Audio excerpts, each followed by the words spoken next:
আসসালামু আলাইকুম রহমতুল্লাহি বারকাতু। বন্ধুরা, আপনারা সবাই কেমন আছেন? আশা করি আপনারা সবাই ভালো আছেন। বন্ধুরা, আজকে আমি আপনাদের সাথে একটা বিষয় শেয়ার করতে যাচ্ছি। সেটা হচ্ছে, আপনারা জানেন যে দীর্ঘ অনেক দিন যাবত আমি কোনো ভিডিও আপলোড করি না এই চ্যানেলটির ভিতরে। এখন আবার অনেক খোঁজাখুঁজি পরে পেলাম একটা ওয়েবসাইট। সেখান থেকে কিন্তু আপনি চাইলেই মেশিনের জন্য যোগাযোগ করতে পারেন। আপনারা যদি যারা মেশিন কিনতে চান, শপিং ব্যাগের মেশিন যারা কিনতে চান, তারা কিন্তু চাইলে তাদের সাথে যোগাযোগ করে তাদের সাথে কথা বলে মেশিনটা কিনতে পারেন। ঠিক আছে, এই হচ্ছে কথা।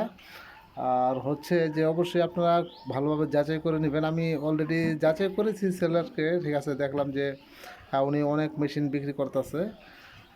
সেকেন্ড মেশিন উনি মূলত করে কি, উনি সেকেন্ড যে মেশিনগুলো আছে এইগুলো মনে করেন যে উনি মানুষের কাছ থেকে কেনার পরে এই মেশিনগুলোর ভিতরে কোনো রকমের ফল্ট থাকলে কিংবা কোনো জিনিস ধরেন যে নষ্ট আছে, সেগুলো উনি আবার রিফারিং করে সব কিছু ঠিকঠাক করে রং করে একদম নতুনের মতো করে ফেলে। তাই আমি বলবো যে যেহেতু রং করে একদম নতুনের মতো করে ফেলে, তাহলে মেশিনটা কতদিন ইউজ হয়েছে, কি ভালো না খারাপ, এটা কিন্তু ধরা যায় না সহজে। তার জন্যে একদম আপনারা খুবই যাচাই করে তারপরে মেশিনটা নেবেন।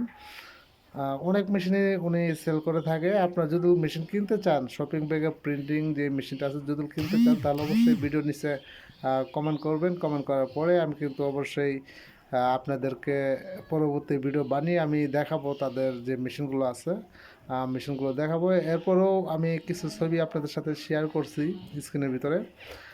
এই মেশিনগুলো হচ্ছে পুরনো মেশিন। হ্যাঁ, পুরনো মেশিনগুলো এগুলো কিন্তু এমনভাবে উনি মডিফাই করেছে যে রং করেছে, তারপরে এগুলোর ভিতর মেকানিক্যাল কোনো সমস্যা যেগুলো আছে সেই সমস্যাগুলো সমাধান করেছে।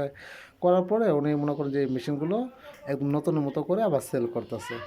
আর আরেকটা বিষয় হচ্ছে যে আপনারা যখন মেশিন কিনবেন, আগে কোনো টাকা পয়সা দিবেন না। ঠিক আছে, তার লোকেশনে যাবেন, সেখানে যাওয়ার পরে মেশিন দেখবেন। ঠিক আছে, চাইলে আপনারা চালাও দেখতে পারেন। ঠিক আছে, চালাও দেখতে পারেন, দেখে শুনে তারপর নেবেন।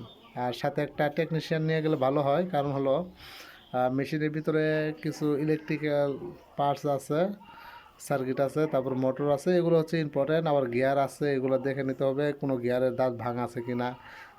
এই সমস্ত ছোটো ছোটো যে জিনিসগুলো আছে, এগুলো কিন্তু আপনারা দেখে শুনে তারপরে নেবেন। তবে যাই হোক, ঠিক আছে, আজকে এই পর্যন্ত বলবো। যদি আপনারা মেশিন নিতে চান, তাহলে অবশ্যই ভিডিও নিচে কমেন্ট করবেন। আমি কিন্তু আপনাদেরকে পরবর্তী ভিডিওতে মেশিনগুলো সুন্দরভাবে শেয়ার করবো। ওকে, সবাই ভালো থাকেন, সুস্থ থাকেন। আসসালামু আলাইকুম রহমতুল্লাহি বরকাত।